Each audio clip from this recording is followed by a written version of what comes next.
Ladies and gentlemen, this is Dayveonne Bussey here at Contropolis, Secaucus, New Jersey, and I have the honor and the privilege to be with this gentleman.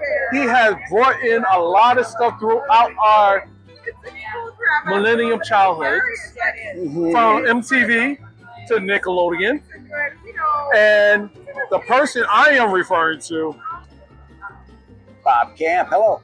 How you doing, sir? It is an honor and privilege to have you here.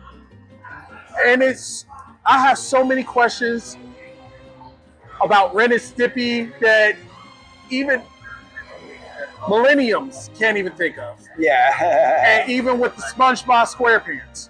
But I'm going to start with Ren because, to be honest with you, Ren Stimpy is like a childhood memory that we will have continue on. So, what made you want to create a Ren Stimpy show? Well, you know what? It didn't really happen that way. We sort of got asked by Nickelodeon to make a cartoon for them because they were going to launch a new network, a new cartoon network.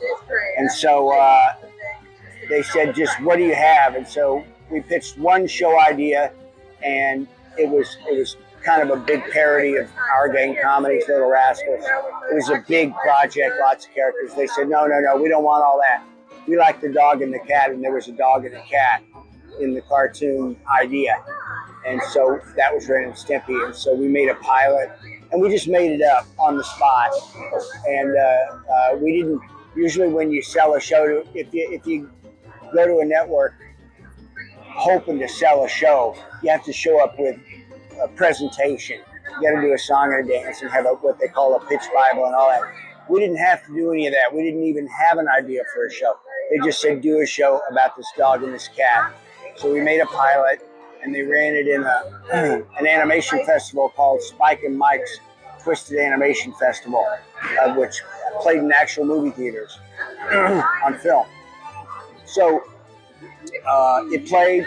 It was a fabulous hit. A lot of people really dug it. Got a lot of critical acclaim. So Nickelodeon gave us a show to do. So that's how it got started. So, but it was never an idea. It's still, and all through the process of that, it developed and changed. So, you know, it's an idea that's ever changing. So, another question: when it went to MTV, was that like trying to cater to a different group of people? No. Well, we discovered really quickly that even though it was showing on a kids network, it was the older brothers and sisters and the kids in college that were watching it. And they really loved it. They had huge parties, and they memorized the words to the songs and everything like that. And it was really like a big thing. So the MTV said, oh, we want that too. So we said, oh, okay, you show it too. So that was it. So that MTV is where it really went off, you know. Because, you know, nobody wanted to watch Nickelodeon. That was little kid stuff. You know. Raunchy after a while, right? But I think it went to like. No, you know what? There was another series made later. There was my ex-partner made called Adult Party Cartoon. Yeah. That I had nothing to do with. I wasn't invited to that party. I had nothing much to say about that, other than that's not the show I worked on. I have nothing to do with that. I don't know anything about it. Perfect. I take no responsibility for it whatsoever. Okay. Yeah. That's good. It's all good. So how did you join with the SpongeBob SquarePants? Oh, so one of the two guys that run SpongeBob are Mark Ciccarelli and Vincent Waller. And they're the executive producers of everything SpongeBob. And Vincent Waller and I have known each other since like we were teenagers doing caricatures at Six Flags. Oh, wow. So, and I know a lot of people on the show, and I started doing storyboards. No, I was doing character designs first. I've been doing that for 10 years at least, and then started doing some storyboards on SpongeBob. Then they came out with Camp Coral, which was a spinoff from CGI, 3D animation, and I worked on that for a couple of years, and now I work on the Patrick Star Show, which is another spinoff, and it's about Patrick and his family. And they're showing it now on Paramount Plus. It's really funny. I really like it a lot. I think it's in some ways a lot goofier than the regular SpongeBob show. So if you like SpongeBob, you'll love the Patrick Star Show. And what advice would you give, like, upcoming artists, like? Yeah. Well, I'll give it to you and to you, but do what you're already doing. Make your own cartoons yourself, and get together with your friends, work on stuff, be organized, set yourself a goal date to do it. Break down your schedule, figure out how long it's going to take you to write it, how long to storyboard it.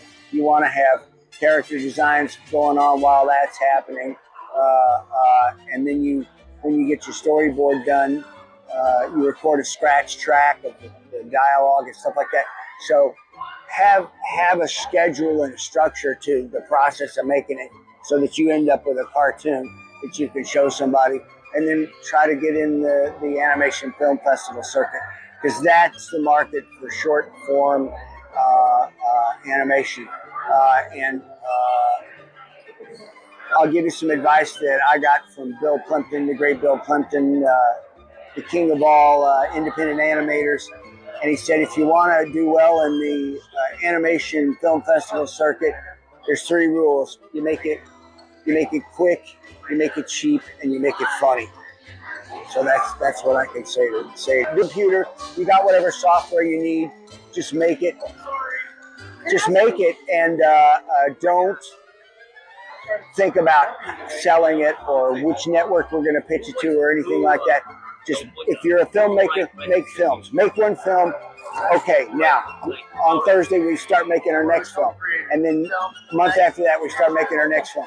Just make them, do them, and then get a YouTube channel. And on the YouTube channel, try to get a following, and you use your social media and stuff to try to get people to do that. Crowdfunding's good.